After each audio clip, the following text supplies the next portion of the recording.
Je voudrais centrer mon intervention sur la question du tourisme par rapport aux compétences des intercommunalités.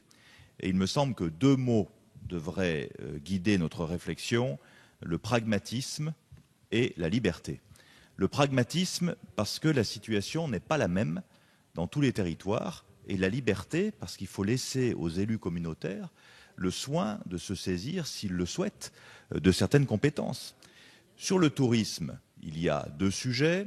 Il y a la question de la promotion et il y a la question des équipements touristiques avec des masses budgétaires beaucoup plus lourdes et qui impliquent parfois de très nombreux salariés. Je pense notamment aux services des pistes dans certaines stations de sport d'hiver, aux employés des remontées mécaniques dans certaines autres stations de sport d'hiver. Donc on est sur des sujets extrêmement compliqués. Et comme l'a dit très bien Martial Saddier, il me semble que jusqu'à présent, ça n'a pas si mal marché. Ça n'a pas si mal marché. Donc pourquoi ne pas laisser la liberté? Donc moi je voudrais dire simplement deux choses.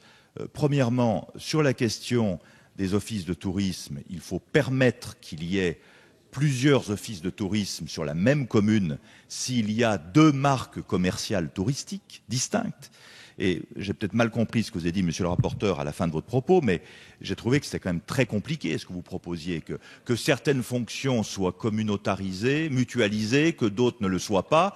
Laissons les choses comme elles sont maintenant, ça marche très bien comme ça. Je connais un certain nombre de stations, de communes, il y en a une quinzaine ou une vingtaine en France, d'ailleurs des communes de montagne ou des communes du littoral, qui ont plusieurs sites touristiques différents sur le territoire de la commune. Si demain cette loi est appliquée telle qu'elle fonctionne actuellement, je ne parle pas seulement de la loi NOTRe, mais je parle de la loi qui a été votée il y a quelques années sur le tourisme, ces stations perdront la qualité de station parce qu'elles auraient plus d'un office de tourisme sur le territoire de leur commune. On est quand même dans un truc, excusez-moi de le dire, mais qui est complètement kafkaïen. Bon. Deuxièmement, non mais je termine, parce que j'ai pas beaucoup parlé, j'essaye de limiter mes propos pour pas parler à tout bout de champ. Merci de me laisser terminer une seconde.